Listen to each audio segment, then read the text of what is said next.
Hello and welcome to iMatter Podcast, where we dive deep into the stories, insights, and experiences of inspiring leaders. So, today we have an incredibly special guest, Miss Aditi Sinha. Aditi is a powerhouse in the corporate world, currently serving as Senior Vice President, Head of Operation and Transformation. With over 15 years of experience, she has led large scale global operation driven AI enabled innovation and played a vital role in strategic transformation. Recognized as a woman of eminence in logistics and an exceptional leader at Kantar, she also mentors aspiring entrepreneurs and serves on the board of Enactus India and Eagle Wings. Today, we are discussing a topic that doesn't get enough attention. So, that is the power of mental wellness for women leaders. So, let's get started. Thank you so much for joining, Aditi ji. Thank you. So, Aditi, you have an incredible journey leading large scales operations and driving digital transformations. So, what inspired you to pursue this path? Firstly, thank you so much, Poonam, for having me on the iMatter podcast. Thank you. It's a pleasure to be here and to be associated with your organization, Empowered Women. The kind of work you guys are doing are really amazing, uplifting the women, giving them a path, giving them knowledge, and empowering them. So that's truly, truly appreciated and much needed in our society today. So, to answer your question and diving deep immediately into basics of it, I think my career journey has been an evolution. When I started out as a management trainee, I started out in sales and I managed P&L. Uh, but I think in the last 15 years, I have found a sweet spot in operations and transformation. And over these 15 years, I have been building a hip pocket skill of transforming through technology. Today, there is a lot of focus on all the technology buzz that is going on, but I think it is just gaining popularity. It has always been around. Mm, And I found that it excited me and it also empowered me to mm, do a lot of things faster, in a more efficient way, and in a process which is much ahead of our times. So I think I migrated gradually as I found out more and more about it and said, oh, this is what I really want to be an expert in. You I also believe that expertise is by degree, and you just go and grow and grow and grow and you learn. So as you rightly asked in your question, it's a journey. I am on this journey and I am enjoying every bit of it. I want to take an opportunity to thank my mentors, my sponsors who have guided me in this path and helped me grow in this path. And excited for the future with all this technology coming up. Great. What has been the most defining moment in your leadership journey, and how did it shape your perspective on mental wellness? That's How? such a great question. I think realizing that vulnerability is the most accurate measure of courage, and Bene Brown says that very often. I'm a fan of her. Mhm. Um, is the most important time. As leaders, we think we need to be strong, and then we define strength as that we are infallible, nothing can happen to us, and whatever happens, we will power through. We have to realize that at the end of the day, I am a leader, but I'm a human being, and I have to be authentic to myself.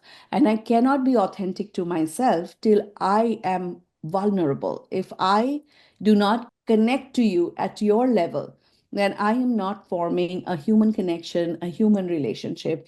And actually, technology has taught me that we dehumanize ourselves at work most of the time. We try to compartmentalize ourselves as, oh, this is my professional life and this is my personal life. True. it's not that. I'm one person, right? And it just leaks across each other the more watertight you want to make it. So I think recognizing that vulnerability is the cornerstone of being a very great leadership skill. That's when I think I realized that there is a lot more than Hmm. just meets the eye. Hmm. Yeah, I do agree with it, Aditi, because it's very important, to be balanced in life, probably. So, I mean, both with professional and personal. So, yeah, that's really, really, I mean, connectable, and I agree with it. So, Aditi, what is like mental wellness is often, overlooked in leadership discussion. How do you define it, and why do you think it's essentials for women leaders? You're so right. I think mental wellness or mental health has been overall um, a kind of taboo in society as a whole. People do not feel, forget about the workspace. You're not even yourself most of the times in workspace, as I was talking about during vulnerability. But you end up being you end up suppressing it. You end up not even sharing with your family members, or even if your family members come to know, they tend to suppress it. Like, what will people think? Is something wrong with me? So mental the definition of mental wellness is when you are at peace with yourself. For me, there is, of course, a medical definition, that you do not have certain symptoms. But if you are anxious, if you are stressed, and these are things that happen at work, that causes burnout, and that is the biggest challenge in mental wellness at work today. you know and when you talk about what is essential for women leaders, and specifically because women carry a huge share of the workload in the family, there is pressure at work and there is pressure at home. There's pressure of the kids. There is, other members of the family who look up to you to meet their needs. So you as a woman become stretched from all sides trying to meet everybody else's demand and prioritizing everything above yourself. And as a woman leader, or any leader for that matter, if you are mentally not well, it will impact your decision making, because if we cannot be clear, rational, our decision making is not going to be clear and rational. True. We will experience burnouts. We will have very high pressure at home, outside. We will not be able to tackle it. We will not be able to prioritize our mental health. When everything falls apart, we don't prioritize ourselves. We always come last to ourselves as women, and that is very important. I don't mean that Yeah. men are selfish, but that is how we have as a mental makeup for us. Then if that happens to us, obviously it will spill over to our teams, and the team morale will go down. Mm. Then our emotional intelligence will go down, and our authentic leadership will become suppressed, because I'm trying to hide that I am having so much pressure, or I am not well mentally. And that is causing another strain on me as a leader. So all of that, I think, is pretty interconnected, Poonam. And finally, the biggest toll it takes is on us. Yes, true. I totally agree with you, Aditi. But because we are having this conversation, so I will go much little bit deeper. That have you ever faced burnouts or high stress situations in your leadership role, and how did you navigate through them?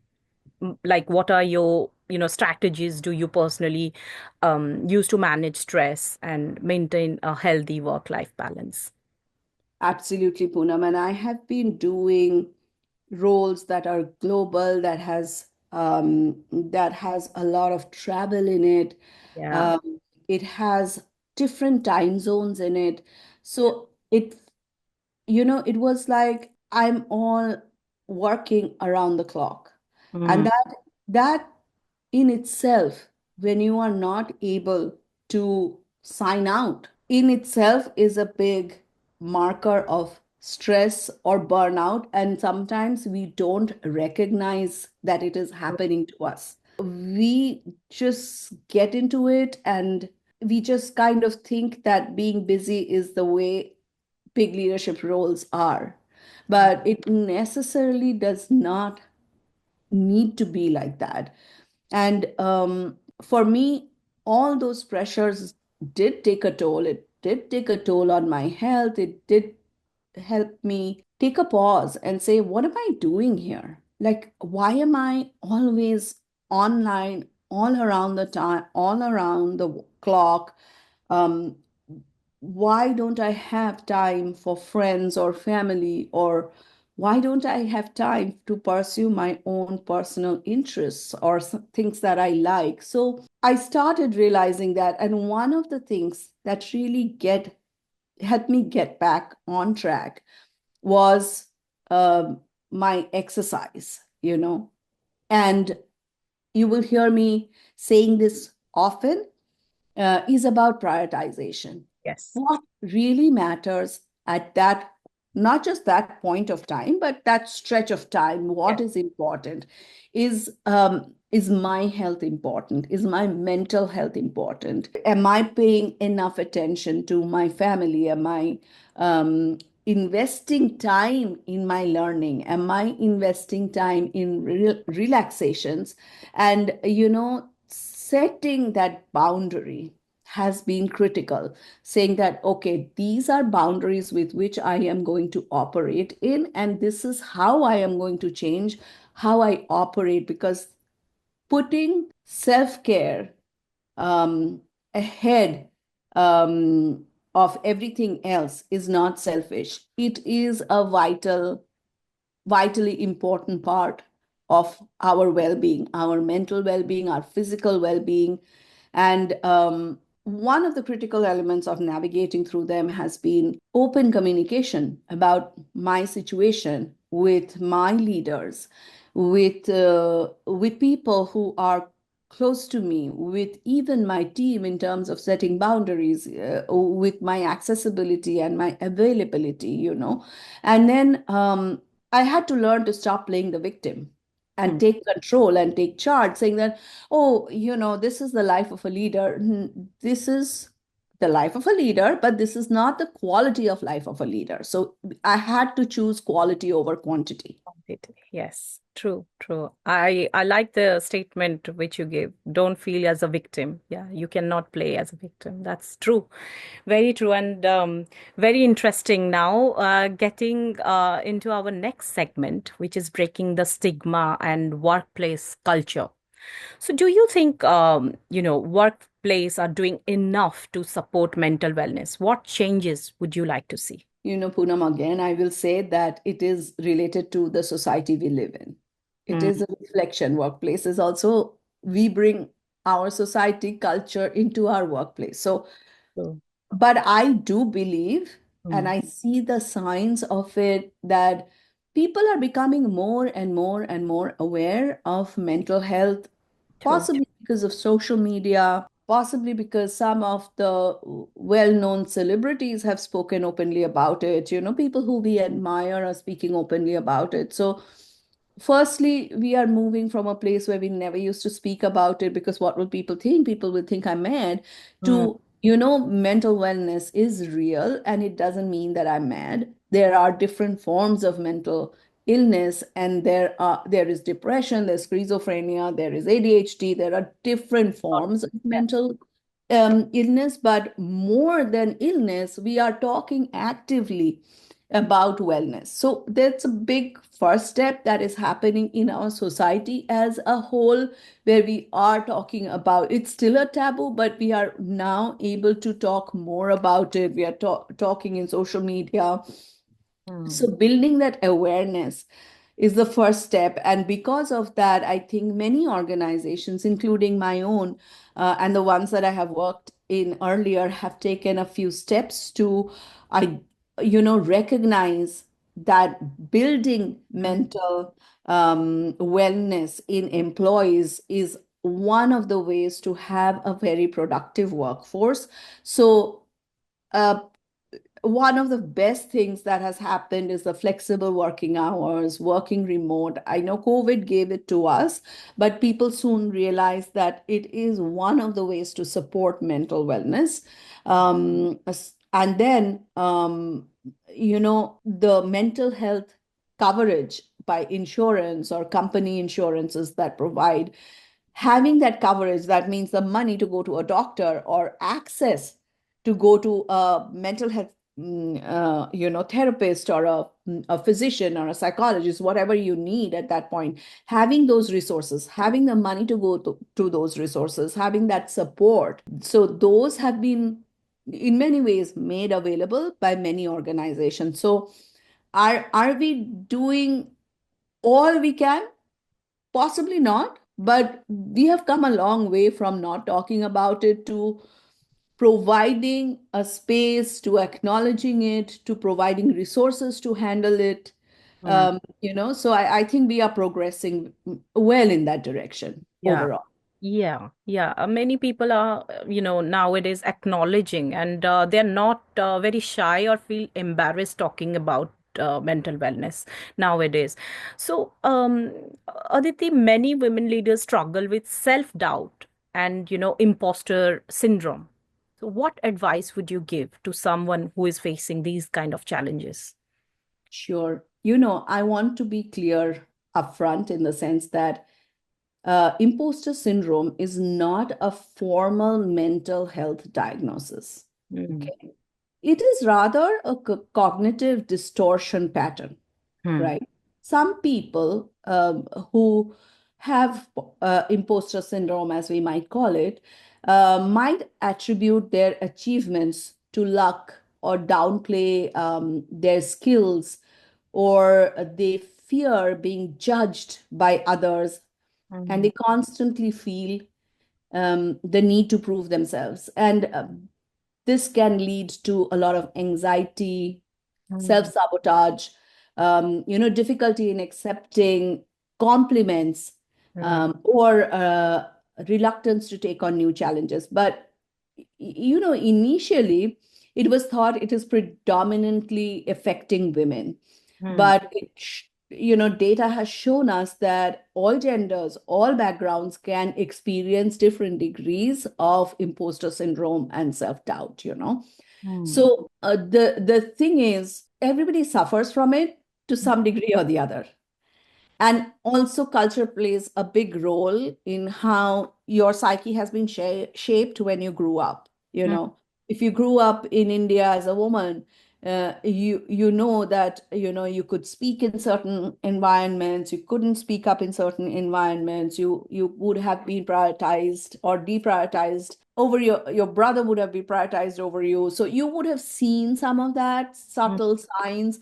So you would have gained that, but Hmm. all said and done, everybody has certain degree of imposter syndrome, because that's what I described. What are the features of it? But having said all of that, I think most importantly, for those who have acute kinds of imposter syndrome, or feel that they suffer from, oh, I don't deserve this kind of a thing, first and foremost, being self-aware is very important. Hmm. Then setting realistic goals, which sometimes, you are a perfectionist. You put such high standards that Hmm. you yourself cannot achieve it, and you think that, oh, I have high standards. That is great, but you have to see what you can achieve, because you will otherwise fall into this vicious cycle of setting a goal which is not achievable, not achieving it, and then feeling bad about it, and then debasing yourself. So setting realistic goals is important. Focusing on your achievements is important. Whenever in doubt, when I feel very low, I actually go back and look at everything that I have done, Yeah. whether it is documented in social media or Very. documented or Yeah. around my room. Yeah. There's so many evidences of it I can find around my life.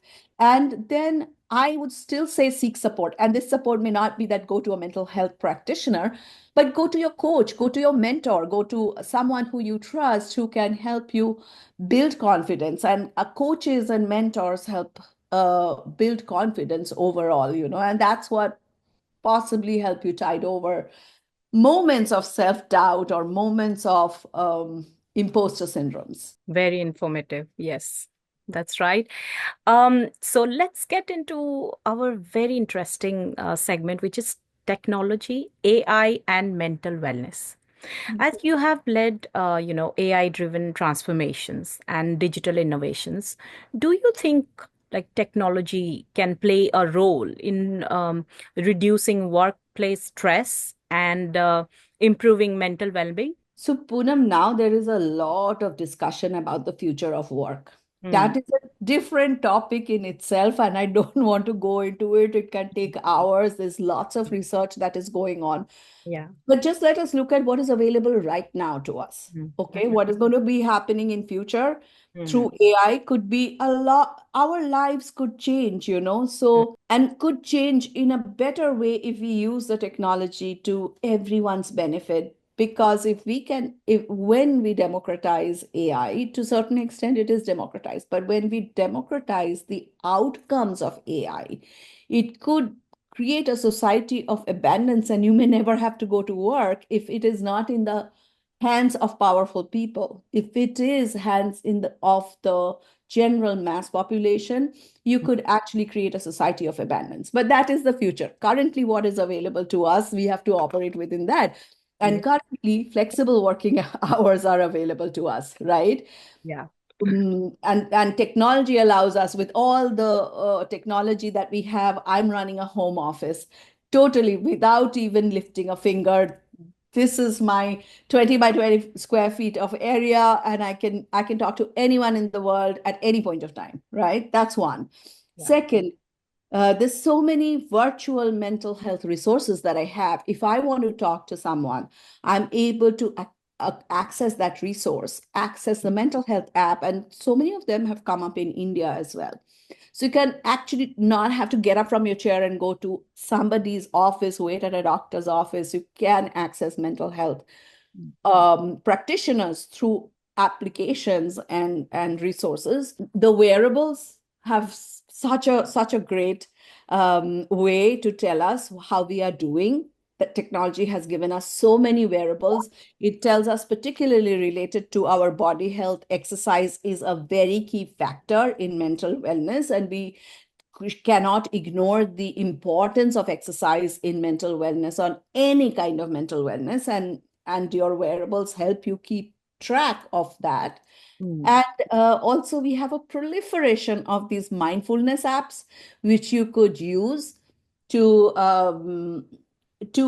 if you have like 10 minutes break within a hectic workday, you could just switch on, put your earbuds on, and just go into a quick calming down, quick relaxation period Meditations. by using those apps. So Yeah. I think just today we have so much resources at our disposal to keep ourselves healthy. So it's just a continued question as I asked you. So with remote work and digital connectivity becoming the norm nowadays, so how can leaders maintain a work-life balance in a world that never disconnects? Yeah, that's a good question. And I have a very strong opinion about work-life balance. I do believe work-life balance is a myth, in the sense that um, at certain points of time, you cannot have a perfect balance, and we have to accept that. We have to choose prioritization over balance. Because if I have to go to my son's school parent-teacher meeting, I have to go at that time. So I have to organize my calendar to be able to go there and be present fully and not think about what my deliverables are in the next 1 hour, etc., etc. So setting that priority is important. Setting boundaries, we talked about it, is very important, and most importantly, like I said, as women, we tend to deprioritize ourselves. We come last. And that is very important for us because we have to set priorities to we have to be our own priority. If Mhm. we do not keep uh, if we do not prioritize ourselves, nobody else will. So we have to do that. And one of the things that I always tell everyone, sleep is very important. And most of the times we either sacrifice our lunchtime, rush through our food, or we crunch our sleep time because that's where we take portions of life out of. And that is a very critical element of mental wellness. We cannot keep on compromising sleep for anything else. Yes, that's right. That's true. That's true. I agree. I mean, sleep is very important. Balancing professional and personal things is very important, and give yourself time is really, really important. So, where we can balance everything. Yeah.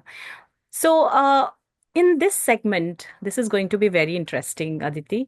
So, in this segment, I would like to have your advice. So, Mhm. in a very, brief way. So, what is one, leadership habit that has significantly improved your well-being? First and foremost, I will take from what I was saying just now. Sleep. I used to compromise on my sleep. Mhm. I used to say, okay, 5 hours is enough, 6 hours is enough. It just really reduces my productivity. So I have started putting boundaries and saying that I need 7 hours of sleep, not just for my mental well being, for my physical well being, because, most of the heart conditions are related to sleep. And as a leader, if I have to function cognitively well, then I have to be well rested to take better decisions, to connect to people. So I think for me, number one is sleep, and the number two is exercise. Yes. Okay.